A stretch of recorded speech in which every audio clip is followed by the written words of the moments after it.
دەستپێکی ڕۆژەکەمان کەمڕۆ 21 یانزەیە کە بە ڕۆژی شەهیدی یەکێتی دادەنرێت. ئەم ڕۆژە بە بەرزی ڕادەگرین لێرۆز ڕۆحی شەهیدەکانمان لە سەرۆک مام جەلال و تەواوی شەهیدانی یەکێتی شاد بێت. ئەمڕۆ ڕۆژێکی مێژوویە کە ئەڵێن شەهیدانی یەکێتی خاوەنی دەیان هەزار شەهیدە کە ئەم خوێنی شەهیدانە کە ئێستام ئازادی ئێمە تیانە کە ئەڵێن 21 یانزە بە ڕۆژی شەهیدان دیاریکراوە. ئەم ڕۆژە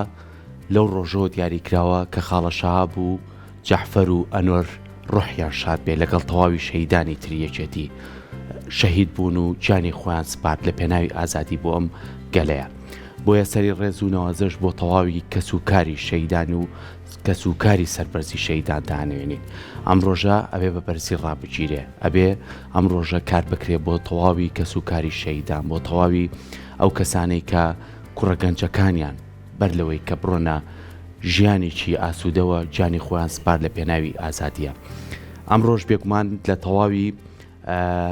مەکتەب و لە تەواوی مەڵبەند و لە تەواوی ئۆرگانەکانی یەکێتی نیشتیمانی کوردستانە کۆمەڵێک ڕێوڕسمی جیاواز و چوونە سەر مەزاری شەهیدان و وەدانانی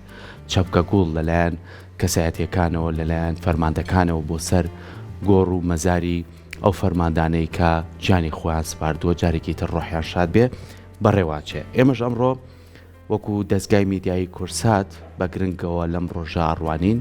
کە بزانین ئایا چی کراوە بۆ کەسوکاری شەهیدان و ئایا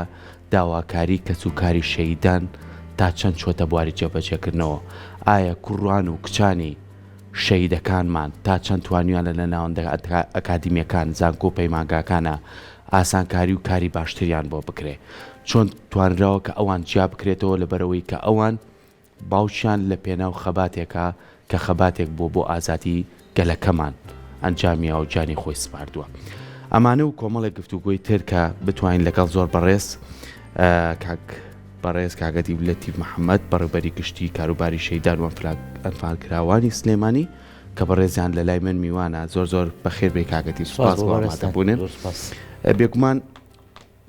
ڕۆحی شەهیدەکانمان سەروەریەکی زۆر زۆر گەورەیە، سمبولێکی جوانن بۆ ئێمەوە ئێمە بێ شانازی بە و مێژوێ خۆمانە بکەین و ئەمەش کە ئازانین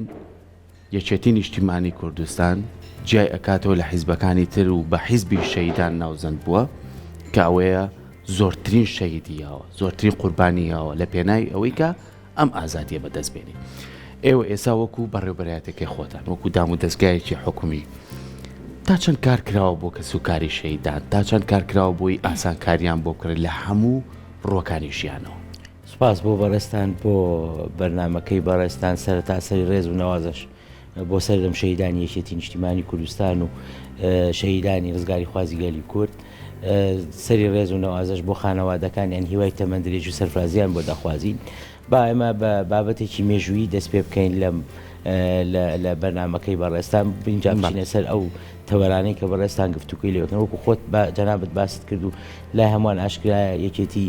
حیزبی شەهیدانە، یەکێتی لە سەرەتای دروستبوونیەوە کۆمەڵی قارەمان و فەرماندە و کەسی ئازای پێشکەش کردەوە بە وڵاتە. هەل لەو کاتێک کە یەکێتی نیشتیمانی کوردستان دروست بووە ئەو کاتە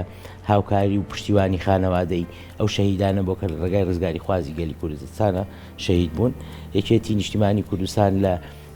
ساڵی نەوەتەکانەوە مەکتەبێکی پێی هەبوو پێی ئەوترا مەکتەبی شەهیدان. ئەو کاتە ڕەحمەتی جەنابی مام جەلال لە ساڵی 99 بە تاریخ بیزەبەت لە 1999 دەستگای شەهیدانی شۆڕشی گەلی کوردستانی دروست کرد لە ئەهەمیەت و زەرورەتی بوونی ئەو دەستگایە بۆ خزمەتکردنی خانەوادەی سەربەرزی شەهیدان بە پێویستی زانی کە هەبێ هەر ئەو دەستگایش بوو کە بووە هۆی ئەوەی لە 2005 کە حکوومەتی هەرێم یەک بگرێتەوە وەزارەتێک دروست بێ کە پێی بوتێ وەزارەتی کاروباری شەهیدان و ئەنفالکراوان کە هەموو فێەکانی شەهیدان لەو وڵاتایە لە خۆی بگرێت نەک هەر شەهیدانی سەنگەر وەکو باسیەکەن شەهیدانی هاوڵاتیان و شەهیدانی جینۆسایدکراوانیش بە هەمان شێوە دەستپێکی ئەو دەستگای شەهیدانی شۆڕشی گەلی کوردستانە بوو کە بۆ هۆکاری خزمەتکردن و فراوانکردنی یاساکانی شەهیدان. لەبەر ئەوە ئێستا ئێمە وەکو جەنابەت باست کرد ئێمە ئێستا وەزارەتی کاروباری شەیدان و ئەنفاکراوانی ئێمە بەڕێوەبەرایەتی گشتی کاروباری شەیدان و ئەنفاکراوانی سلێمانی یەکێک لە گەورەترین بەڕێوەبەرایەتە گشتەکانی ئەو وەزارەتەی لەبەر ئەوەی سنووری سلێمانی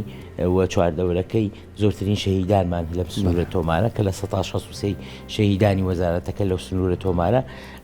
ئەو یاسایی کە ئێمە هەمانە پێڵەن یاسای ماف و ئیمتیازاتی کە سوکاری شەهیدان یاسای ژمارە 9 ساڵی 2010 لە هەموارێکیش کراوەتەوە جارێکی کە 2013 بووە. ئێستا ئێمە لە هەوڵی ئەوەدا ئینشەڵڵا بتوانین جارێکی کە یاساکە هەموار بکەینەوە بۆی بتوانین زیاتر خزمەتی خانەوادەی سەربەرزی شەهیدان بکەین. ماف و ئیمتیازاتی خانەوادەی سەربەرزی شەهیدان لە یاساکانی ئێمە دیاری کراوە یا بۆ نمونە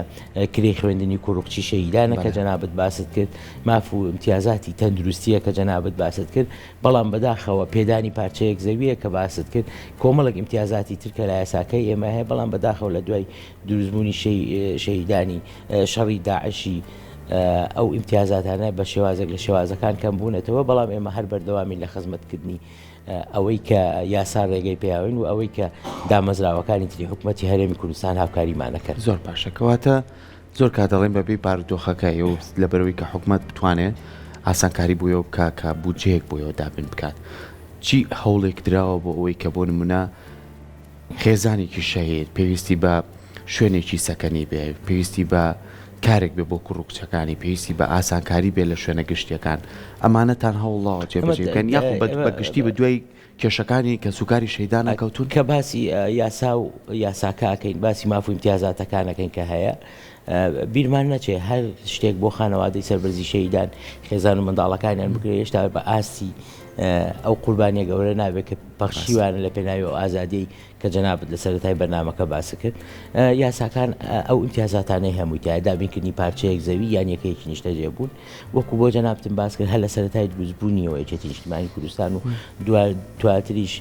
دروستکردنی پەرلەمان و حکوومەتوەمانە ئێمە لە ئیمتیازاتەکانی خۆمان بۆ خانەوادەی سەربەرزی شەیدان ئەوەی کە لە توانامانە بۆمان جێبەجێکردوون پارچەیەک زەوی نردنیان بۆ نەخۆشخانەکان بۆ هاوکاریکردنیان لە ڕێگەی ئەوەی کە کری چارەسەرکردنەکانیان نێن و کری خوێندنەکانی مناڵانی شەهید ئەمە لە ئەستۆی وەزارەتەکەی ئێمە و لە ئەستۆی حکوومەتی هەرێمایە و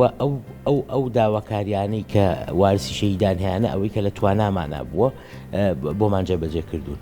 باشە زۆر کاتێمە لە زاری خۆیانەوە کە سوکاری شەیدان یاخۆت خانەوادەی ئەو شەیدانە پرسیاری ئەوەکەن ئێمە لەوانەیە پێویستمان بۆ بووبێت کە موچەیەکمان هەبێت لە بەرامبەر کۆمەڵێک ئاسانکاری ژیانمانە، زۆر جارە موچەیە بڕاوە یاخود زۆر جار متمانە نەبوو کە موچەیە وەرەگرنیان وەری ناگرن. ئێوە بە دوواداچوونتان هەبوو بۆم بابەتە موچەی شەهیدان بایمە بیرمان نەچێ باسێکی عامی موچەی شەهیدان بەداخەوە موچەی شەهیدان موچەیەکی کەمە لە ئاسی قوربانیدانەکانی هەر زۆر جار لێشی قەلەقن وەریەگرنیان وەرگرتنەکەی تایبەتە بەو سیستەمی موچەی کە لە هەرێمی کوردستان ئێستا بەردەستە. مەسەن موچەی فەرمانبەران چۆن دابەشەکەی موچەی شەهیدانی جوا دابەشەکەی بەڵێ ڕاستە ئەوە هەیە و لەگەڵیشیا بڕەکەی کەمە. ئێمە هەوڵەیە و ئامادەکاریمان کردووە من وەکو بەڕێوەبەرایەتی گشتی کاروباری شەیدان و ئەنفاکراوانی سلێمانی بتوانین ئەگەر ئیشەڵا پەرلەمان دەست بەکار بوو یەکێک لەو پرۆژە یاسایانەی کە هەموار بکرێتەوە یاسای شەهیدانە، چونکە زەروریەتێکە پێویستە ئێمە تەجروبەمان هەیە لەگەڵ کۆمەڵە گرفتی تایە لە یاساکەیە ناتوانین زۆربەی مەسە بەعزە گرفت هەیە بە پێی یاسا تۆ ناتوانانی دەستکاری بکەی ئەبێ یاساکە هەموار بکرێتەوە، لەبەرەوە پێویستە ئەو یاسایە هەموار بکرێتەوە، پێویستە ئەو بەڕێ موچەیش کە دەدرێت بە خانەوادەی سەربەرزی شەیدان و جینۆساید کراوانیش بە هەمان شێوە زیاد بکرێت لەبەرەوەی لە ئاستی بژێوی ئەو واسی شەیدە بەڕێزانیان نیە. باشە زۆر جارڵین ئێمە هەموو ئاسانکاریەک بوو ئەوان هێشتا هەر ئەو جێ ئەوە ناگرێتەوە بەڕێزیش خۆتاژۆپیا، بەڵام کاگەتی بەبێ خۆچی ئاوازێک بکرێ ینی تۆ بیهێنە بگەڕێرەوە بۆ مێژوو یەکێتی نیشتیمانی کوردستان ڕووبارە خوێنیەوە لە پێناو ئازادی ئەم خاک و نیشتیمانەیە و زۆربەی شەهیدەکانیشی فەرماندن و زۆری ئەو فەرماندانش کە جانی خۆیان سپاردووە لە پێناو ئازادی ئەم وڵاتەیە بووە، بەڵام ئەبێ جیاوازیە بکرێ، ئەبێ بە دوواداچوونێ بکرێ بۆ ئەو بابەتانەی کە پێویستە کەم و کوڕێکانی کە سوکاری شەیدان ینی هەم لە خوێندنەوە هەم لە بیئەی تەندروستیەوە هەم لە کار ئاسانی دام و دەستگاوە هەم لە کۆمەڵی کێشە و گرفتەکانەوە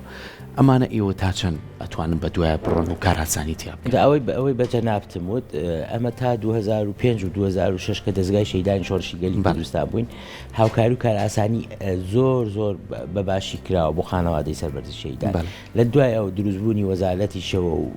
کە وەزارەت زەرورەتێکی حتمی بوو بۆ بوونی بۆ کەسوکاری شەیدان بۆ خانەوادەکانیان بۆی لە چوارچێوەی یاساکانی هەرێم و بەدەر بکرێن لە کۆمەڵە شتی تر ئەمەش هەبوو، بەڵام بەداخەوەکو بەجەنابتم وت لە دوای دروستبوونی شەڕی نەگریسی داعش و دروستبوونی قەیرانی دارایی ئەمەش بە شێوازێک لە شێوازەکان کاری کردوتە سەر ئیش و کارەکانی ئێمە وەکو وەزارەت وەکو بەڕێوەبەرهەتی گشتێکمان، بەڵام لە هەمان کاتە ئەوەی کە لە توانای ئێمە بێ بە پژگیریکردن بێ بە ناساندنیان بێ بۆ ئەوەی کە ینی مەسایمە باسێکی لایەنە ئیجابیەکانی دامەزراوەکانی کەش بکەین بە پژگیریەکی ئێمە زۆربەی کات ئیشەکانیان بۆ جێبەجێیەکرێت کە پێویستیان پێێتی بۆ نمونە مناڵە شەیدێک ئەگەر پێویستی بە خوێندن هەبێ ئێمە کە تەبەنیمان کرد وەکو وەزارەتی شەیدان و بەڕێوەبەرهەتی گشتی شەیدان باماشەوە ئەوانش لە نێزان کۆپەیمانگاکانە تا ئێستا هیچمان پێنەوتراوە هیچیان پێنەوتراوە ڕاست و ڕان کری خوێندنەکانی خۆیانیان بۆ ئەدرێ و خوێندنەکانیان بەردەوامن ئەوەی کە بەجەنابتم قەیرانی دارایی هۆکارێکی خراپ بوو بۆ ئەوەی کە نەتوانین زیاتر خزمەتی خانەوادەی سەربەرزی شەیدان بکەین چونکە ئەوانیش ئەو مافهوم امتیازاتانەی کە وەریەگرن لە چوارچێوەی ئەو مافهوم لە چوارچێوەی ئەو سیستەمی موچە و داراییە کە لە هەرێمی کوردستان پەیڕەوەکرێ، بەڵام وەکو بەجەنابتم وت ئەمە بەڕێوەبەرهەتیە گشتەکەمان بەڕێوەبەرهەتێکی گشتی فراوانی ئەو کوردستانە و ستافێکی باش لەو بەڕێوەبەرهەتیە گشتیە کارەکەن خۆشبەختانە لە 1970 کە سوکاری شەیدان کوڕوکچی شەید و خوشک و برای شەیدن کە ئەمە هۆکارێکی باش و زیاتر ئێمە خزمەتی ئەتوانین زیاتر خانەوادەی سەربەرزی شەیدانی پێ بکەین. زۆر باشە. بابەتێکی زۆر جار ئێماڵین ئەمە مێژووی ئێمەیە ئەبێ بە شانازی شۆ سێری بکەین و ئەبێ ئەمانە وەکو سمبولێک سێریان بکەین. چەند گرنگە ئێ وەکو دەستگاکەی خۆتان وەکو بەڕێوەبەرهەتیەکەی خۆتان هەوڵ بن لەم ڕۆژەیە بابەتی ئەنفال، بابەتی شەهیدان، بابەتی شەهیدی یەکێتی ئەمانە بکەنە بۆ نمونە چەند کەسێکی باش لە بواری ئەدەبیاتە بێت ئەمانە بنووسێتەوە بیان کاتە ئەرشیف بۆ نمونە لەوانەیە لە مەکتەبێکا بڵێن خاڵە شەهاب چێیە با مناڵەکانمان بزانن خاڵە شەهاب چێ بووە، با بزانن ئەنۆر چێ بووە، با بزانن جەعفەر چێ بووە، با بزانن ئەم سەرکردانە چۆن گیانی خۆیان سپاردووە. ئەمانە کەسانێک بێنە پێشەوە بیکاتە کتێب یاخود بیکاتە کۆمەڵێ بابەتی گرنگی ئەدەبیات لە ناوەندە ئەکادمیەکان ئەمانە بخوێنرێت یاخود ئیشی لەسەر بکرێت. ئەمە بە شێوازێکی گشتی باسی یادەکانمان بکەین. ئێمە ساڵانە یادی شەیدان ئەەکەینەوە، ساڵانە یادی کیمیابارانی ناوچە کوردستانیەکانەکەینەوە، ساڵانە یادی گەورە و فراوان بۆ ئەو پرۆسانە ئەەکەینەوە. ئەوەی کە من بە جەنابتم وتم یاساکەمان یەکێک لە خەلەلەکانی ئەوەیە پێویستە ئەمەی کە جەنابت باست کرد و ئەمەی کە ئێمە وەکو مێژوو شانازی پێواکەین لە بواری خوێندنا پەرەی پێ بدرێت هەیە، بەڵام بەداخەوە بە شێوازێکی کەم، ینی مەسەرن لە خوێندنیگای سەرەتاییەوە دەست پێکا هەتاکو قۆناغەکانی ئامادەی و دوای ئەوەش کۆمەڵە کەسی باشیش لە بوارەکانی ماستەر و دکتۆرایە توانیوانە لەو بوارانەیە ئەوە بکەن. ئێمە وەکو بەڕێوەبەرهەتی گشتی شەیدان مۆنومنتێکمان هەیە لە چەمچەماڵکە پێوتێ مۆنومنتی شەیدان و ئەنفاکراوان کتێبخانەیەکی زۆر باشمان هەیە کە تایبەتە بەو بابەتانەی کە جەنابەت باس کرد. بەداخەوە لە بواری پەروەردەیە کە باسیەکەین کەسێک بزانێت شەهاب کێ چۆن شەهید بووە ئەو سوودەی کەوتوێتەوە لە زینداناچی وەکە بۆ بە سمبولی ئەوەی کە ئێمە هەمومان شانازی پێ بکەین. ئەمانە پێویستە لە ناوەندەکانی ئەکادیمی و ناوەندەکانی خوێندنە زیاتر پەرەی پێ بدرێت کە ئەڵەم ئەبێ یاساکەمان هەموار بکرێتەوە. پێویستە ئێمە لە یاساکەمانە جەخت لەو نقطانە بکەینەوە کە پێویستە لە بوارەکانی خوێندنە ئەمانە ئاماژەی پێ بدرێت. ئێمە لە یاساکەمانە هەیە یادکردنەوەی شەهیدان، بەڵام